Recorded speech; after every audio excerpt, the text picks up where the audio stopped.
na breach. Yung isa sa nakakatakot na unit. What is good and special about this? Sir, just in case na on the future, in case on the future gusto mo siyang i-upgrade, lagyan ng scope dito, formahan, pwede. Pwede siyang scope, pwede siyang laser, whatever you want na ilagay, no? Full CNC fixed outer barrel. Okay, ang pag-check ng fixed outer barrel, hindi mo iikot ng ganun.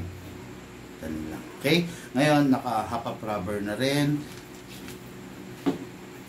Naka-adjustable na competition trigger, color red pa, naka-bypass ang beaver tail. Kaya ako sinabing competition grade din to, it is because hindi mo na kailangang i-press to, sir, yung beaver para mag-fire siya. Yung mga kaninang unit, kailangan nakapisil ka rito bago siya mag-fire.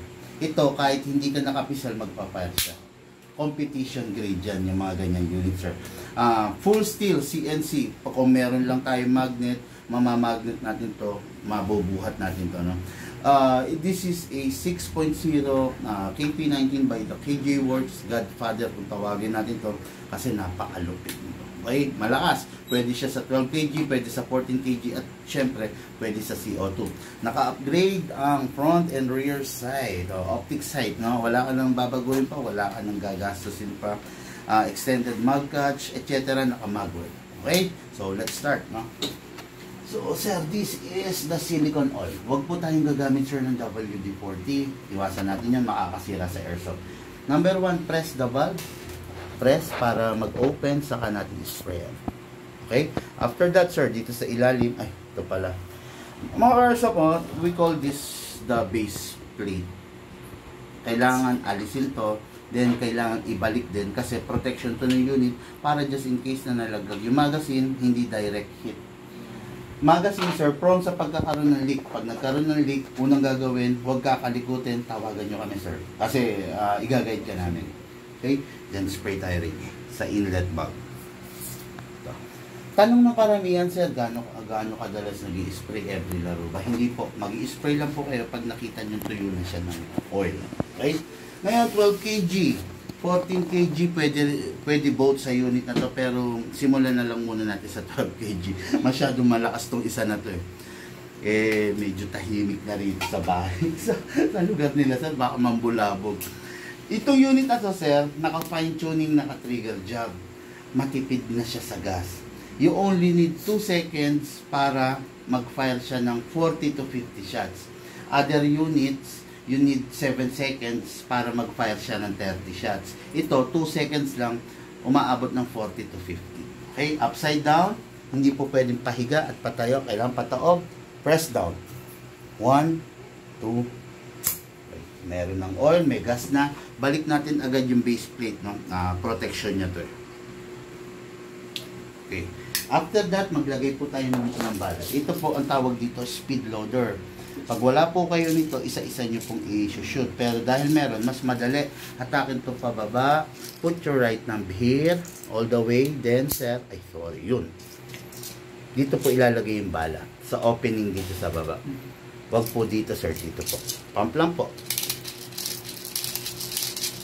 Okay. Maximum rounds, 27 mga airsoft. Pero ang recommended lang is 20 to 23. Kalugin pag merong bungi. Kailangan alternate, left, right, left, right, left. Ayun, sir. Sa unit, sir, kunin natin, kasa natin, ilak manually, sprayan po natin dito.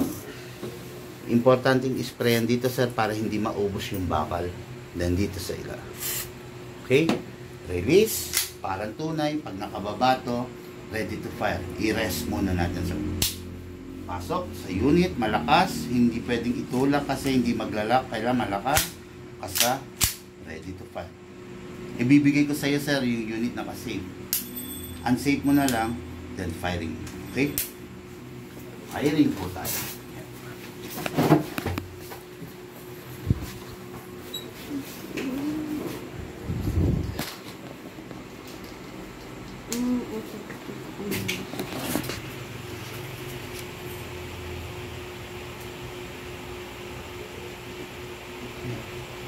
Babala. Yung sa dulo, sir. Hindi po yun. Pwede, sir. Eh, Si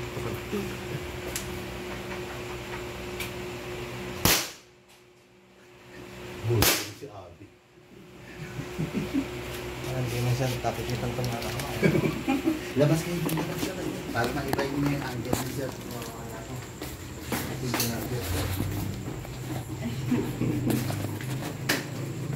Sige sir.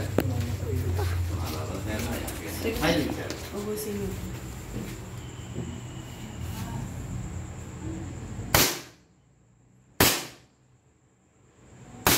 Medyo malikot pa sir ah.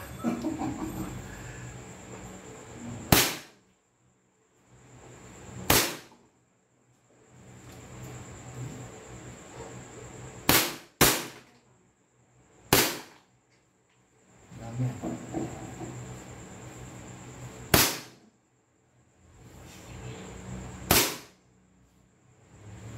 Ano yung nilagay mo?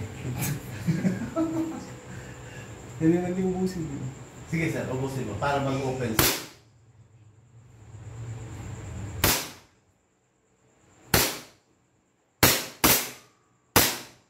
Open slide. Yan.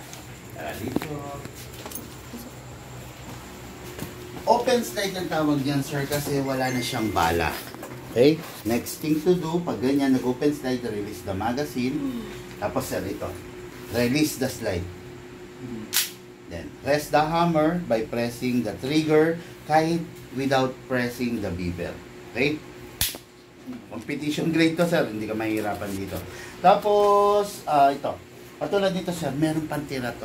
By the way, no, yung airsoft natin, ayaw na ayaw niya yung ganito, yung maalinsangan. Ang gusto nito, mainit. Kaya nga mas gusto niya pag under the sun. Pag ganitong malamig, maalinsangan, medyo, pansinin mo yung magazine niya sir, malamig. Mabilis siya lumamig. Pag lumalamig yung magazine sir, bumibilis siyang sa consumption ng gas. No? Kaya kailangan laging stay warm lang. Pag sa tingin mo malamig na, painitin mo lang use your body temperature. Magko-cool down yan, mag-generate ulit ng hangin yan. Okay? Yung unit sir, lifetime warranty, basta nagka-problema pa, contact lang. Kasi isa lang yung magazine.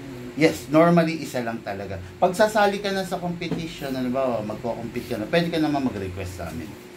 Tapos, yun lang naman. Yung bag mo papaship ko, hindi kasya yung bag na nadala. Tapos, yun lang. Okay mga airsoft, no, after nito, biyahing Orani pa tayo sa ating mga politikong client. Okay? Thank you po.